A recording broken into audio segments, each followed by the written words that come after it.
Hi, I'm Deb. And I'm Brian. Welcome to Life in in Guatemala. Guatemala. You may not know, or you may notice, we're not at home in the States, or we're not at home in Guatemala. We're in a hotel room. We are so ready to go home, back to Guatemala. And the last video we had was comparing things. This video is explaining why we're ready to go home. Why don't you go ahead and start? Well, you start with your list and I'll fill in because I got some check marks here. So Okay. just start off with your list and I'll check off the things and I'll add in Okay. as. There's a handful of things that are blatantly obvious reasons why I'm ready to be home. Number one, it's my house. I mean, everything I have is there. I'm used to it. I'm comfortable there. I know where things are, and it's just home. That's my number one reason. But also, we have friends there that we consider Hey, family. hold on a second. So You said, okay. Just say one thing and then let me add in if Okay. I want to, okay? Instead Okay. of rattling off your whole thing. All right, so So going home is home, yes. yeah, and Missy wants hey, to go Missy. home too. I have the same thing. You know, there's some amount of hobbies that I like doing, and all that stuff is there. You know, Right. I'm kind of set up to do the things I like to do, and I don't have that kind of stuff here, and we don't necessarily want to spend that kind of money for me to get all them tools up here too. So Right. that's the thing. My day-to-day stuff that I like to do every day. Yeah, the routines, just being is there, yeah. back there in Guatemala. You know, some of the things that are, it's October here in Michigan, and even though we've got beautiful weather, it's going to get cold, it's going to snow, and I am not looking forward to any of that. I like being interrupted by the dog. Excuse us. Missy wants to be part of the video. We want to get back to what we consider our perfect weather. We love the weather in Xela. We love the temperatures. Even though we get the rain, we know most of the time it doesn't last forever, even though we hear it's been pretty rainy while we've been gone. But a couple hours a day for a few months we can deal with for those temperatures and no snow. So I'm looking forward to being back to that on a consistent basis. Yeah, I also have the weather on my list too. One of the, what was a good part of the reason that we wanted to move down there initially is when we heard that the temperatures in Guatemala in general are between 50 and 80 degrees all year long. And especially where we chose to live, it's a little bit cooler because we're way up in the mountains. We're almost at 8,000 feet of elevation, so it tends to stay a little cooler. Right. And even though we've been there for 8 years now, 7 years now, and like Debbie mentioned, the rainy season, our understanding is there's been quite a bit of rain there since we've been gone, and I don't know how often, but I just remember when we first got there, there was a lot of rain in 2 different years that we were there. But then it's been sporadic after that. Pretty mild. Yeah, we had some rain, but not really. Like they tend to have flash floods there if they get a lot of rain. And we haven't had that for the past couple of years, definitely since we've actually lived in Xela. Right. But evidently this year there's... It's been pretty bad from what we see on the news. They'll post a little news video or something, and it looks like the water is somewhere 6 or 8 or 12 inches deep running down one of the streets. The good news about it, from what I remember and how I believe it is even right now, is they get a lot of rain fast, and then when it quits raining, it'll kind of drain away or something. So you may have a foot of water in the street while it's raining, and then once it quits raining, within a half hour to an hour, it's all the way down to the pavement. It's not like it's dry, but that water has gone away. So we're fortunately, I think we're missing out on a little bit of that, maybe some of the worst of it. of that rain, but still, and it's been beautiful weather. We've been blessed with the weather here visiting. That's it was for sure. The first couple of days we were here. It was in the 90s, and then it went down to about the 70s or maybe the low 80s. And it's been that most of the time. Yeah, the whole time we were here, up until just yesterday or the day before. Now it's back in the 90s, in October. Yeah, in the mid 80s or the 90s. So the next really important reason, and one of the main reasons, another main reason we moved was, we've done a couple videos on the cost of living, and we want to do a better version of that probably in the next month or two for you. But what we've learned being home here in Michigan for 2 months, it's not home, but being with our family here in Michigan for 2 months, is we thought prices were going up in Guatemala, and they are, but not compared to here. Just a really quick example. I love a good ribeye steak. I buy an imported ribeye imported from Nicaragua at a place in Xela. Great meat. Pay about $10 a pound, the equivalent of US $10 a pound. It's between $20 and $23 a pound for that same good quality ribeye, and I could be my imagination, but I think what I'm eating down in Guatemala actually tastes a little better that imported from Nicaragua than the stuff I'm eating here for more money. And all the groceries are like that. Right. There's some things that when I go through the grocery store, whether it's a Kroger or Meijer, there's some things I find that it's like, okay, this price seems normal to me. I paid $1 for a little cup of yogurt or whatever before we moved to Guatemala, and you can still find it for right around that $1, maybe $1.20. But then there's other items that is like twice as much. Some items appear like they're $3. It's like, I can't believe it. And I used to buy these, whatever the product was, we used to buy it fairly frequently. And nowadays, I couldn't imagine buying it. And restaurants are even worse. I mean, we went out, and here our parents have taken us out a couple times, and it's like, oh, $20, $25 a meal, that's fine. And we're not talking expensive restaurants. Super expensive restaurants. We're talking like an Applebee's style restaurant. $25 or $30 a meal seems a little crazy to us. Yeah, well, we ate at that Pizza Mia. Right. And it seemed to me like their meals were somewhere between $10 and $20. But the $10 meals were sandwiches. Most of them. This time, yeah. Okay, well, I'm just saying the meals, like you get the pasta dish or whatever, it used to be $10 and then $20 was the high end, whatever they had there that was high end. And now they're $15 to $18 and up from there.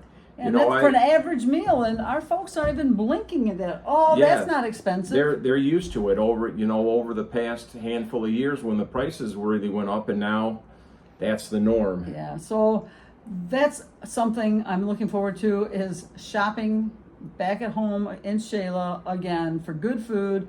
And for me here, Brian calls it the land of plenty.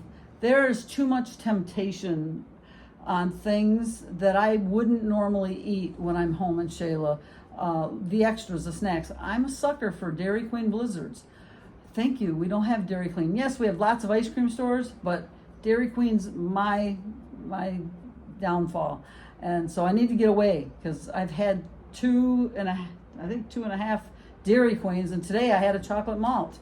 I need to get back to my healthy eating, and I do it better when I'm surrounded by less junk available at every turn, I guess is a way to put it. I agree to that, and I didn't have that on my list necessarily, but the one thing I'll say is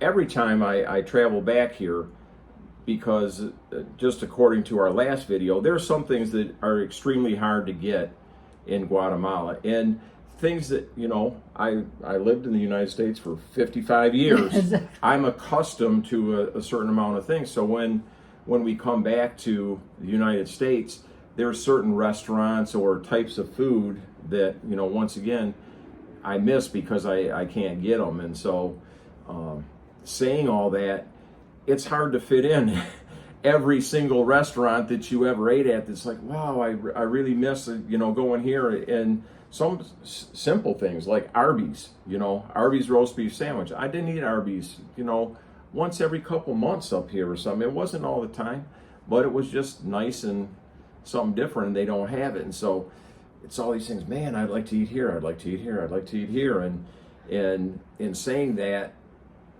it's very easy to go overboard on those kind So of we're things. glad to you know. get away from the temptation, is what it boils down to. Yeah. You know. Yeah, that's all I have to say about that. Yeah. It'll be better to, and what I have that's kind of in that thing is we had a good routine going. Yes. Down there for us, and you know, everybody has a different thought or idea of what happens if you're gonna just go to visit a place or if you're gonna go and live there, you know. And we're doing what is comfortable for us there, and we got this routine. And when we come up here, it's we're really out of that routine, and some of that routine involves what we're eating and all that stuff, because once again, when we're back at home in Guatemala, it's basically the two of mostly us all the and time, so yeah. we discuss what we want together, and that's what we do down there. When we come back up to the United States and we're with either my family or Debbie's family, and depending on whether it's parents or siblings, it's, you know, then the discussion is, well, what do you want to eat? And now there's 3, 4, 5, 6, 10 people involved in that decision, and it's, oh, you want to eat at 3 o'clock? That's very early. We normally eat at 6 or 7, or I mean, just changes to the routine. The types of food really Right. is the thing that I'm thinking about in that, because you know, they're accustomed to eating the things that they like to eat, and we got accustomed to eating the things that we like to eat, partially for our health, you know. Right. We have our thoughts as to what is the type of eating that we need to be doing to maintain our health, because we don't want to be living off of the pharmaceutical company, you know. And that reminds me of that thing you said. I can't remember the other thing, was the ads on TV for the pharmaceutical, because what, you know, once again, the land of plenty. You come up here, if you watch network TV, television or whatever, you have the impression that they got a pill or a shot for every single thing. It could be, you know, my arm hurt, my shoulder hurts, my fingers are bent funny. I make funny faces when I talk. I mean, yeah. There and there's is a pill disease for it. and a pill or an injection, or there's a pill to work because that pill didn't work good enough, a second pill. And it would make you think that we have a cure for everything, but really what it makes me think is that they're brainwashing people into because every one of these, ask your doctor about this, ask your doctor about that. I started off in the beginning kidding about, I should write these down, I have all these different diseases. I would have had 2 sheets of paper front and back of how many different prescriptions are advertised on television for things I've never even heard of. You know, I can't put my hand flat on the table. What is that? Yep, I've never heard of that before. So, you know, the thing is, we, and mainly Debbie, has done quite a bit of research into how she needs to eat to control her diabetes, and not just, well, take this pill and an insulin and you can control your diabetes. Well, we're trying to do it with a little naturally, with food. With the diet, and it's just the whole thing is, when it's just the two of us and down there, it's a lot easier for us to do that than when we're up here with family. So that was it. Yeah, let's move on to your. Okay, my next thing isn't really about, you know, since this video is about we're ready to go home and the reasons. As much as we enjoyed our visits with family and friends here, we have friends down there and regular scheduled group where we pray for each other and stuff. And I miss that. I miss seeing those people. I miss being with those people and having that time together. And yes, we have friends here, but because once again, it's the routine thing again. Every Thursday night we have this routine with the people that we have become very close to us down there. So that's one of the reasons I'm ready to be back home again. Yeah, you know, it's not just the Thursday night meeting for me, but just in general, the people that we socialize with, and it goes back to what we're accustomed to, what we got used to or whatever. We're used to doing these things with these other people, and it's just, there were some things that I was able to do when we came back here that I kind of have a hard time doing in Guatemala, because I haven't developed these other relationships down there. So, but still, there's some things that it's just you miss those friends and in those activities that you did to get together. So exactly. Anything else? I think that kind of sums up, Well, I'm not done yet. Are you? I'm saying for me, it Okay. kind of sums up the things, and I don't really know how else to say it other than how I started with my list is I'm ready to be back in my own house. That's what it boils down to ultimately. Yeah, that's one thing that, I don't know, but there's some people who are thinking that this is, Guatemala is just a different place to live, or it's temporary, and some people do live it's kind of like they're maintaining households in the United States and in Guatemala. Well, our house is in Guatemala. Right. When we sold everything. Yeah, when we moved down there, it was like burn the boats, burn the bridges. Don't have a way back to make it easy. No way back, because we don't want to have the slightest thing happen. It's like we throw in the towel and move back to the United States. Right. And so we've set up our life there, and just anxious to get back to that thing. Right. I do have two more things on my list there. And one of it is, in a lot of ways, I feel like it's a more easygoing lifestyle in Guatemala than it is in the United States. Up here, a lot of things is, rush, let's do this. And we even fell into that. Oh, we got to cram all these different things into this time that we have here. Right. Or visit all these different people, and everything works on a schedule and whatnot. And down there, it just seems a little bit more laid back, and it can be a lot more laid back. And more easygoing. Yeah. Guatemalans that I've talked to down there that have lived in the United States for some amount of time,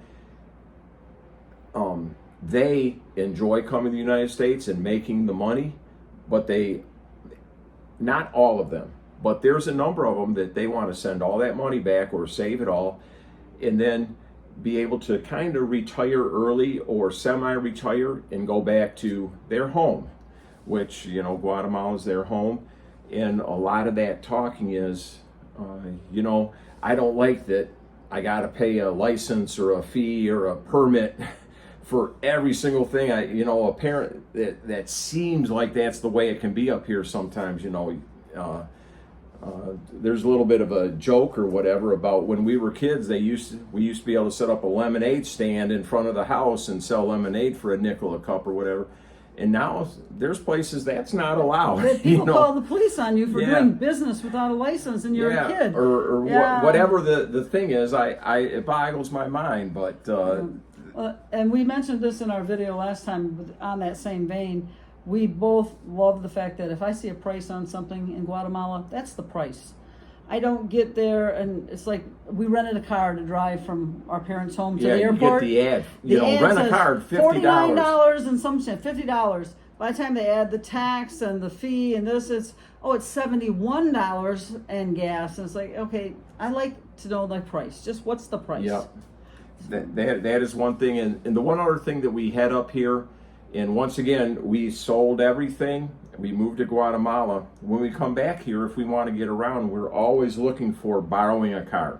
Which is tough. And in Guatemala, we have our own car. Yeah. So and we had just, in a prior video, we had talked about this new car that we bought.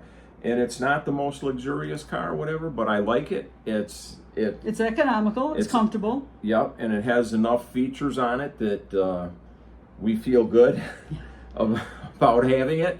And just to have that little bit extra freedom. It's like if I want to go someplace, I don't have to check with my mom. Are you doing anything now? Or my dad. And then if failing my mom, then it's her dad. Are you doing something now? Can we borrow the car? Well, you can use the car, but you got to drop me off here at this time and then come and pick me up. And it's just, they're very seldom. Well, really, we had a fair amount of use of my mom's car, but many a time it's like hey, can I use the car because we want to run and do this? Well, I'm going to go to Such my and such. hair appointment or whatever, and then you got to work around. And we got invited to some things, and Yeah. it's like, well, how can we get there?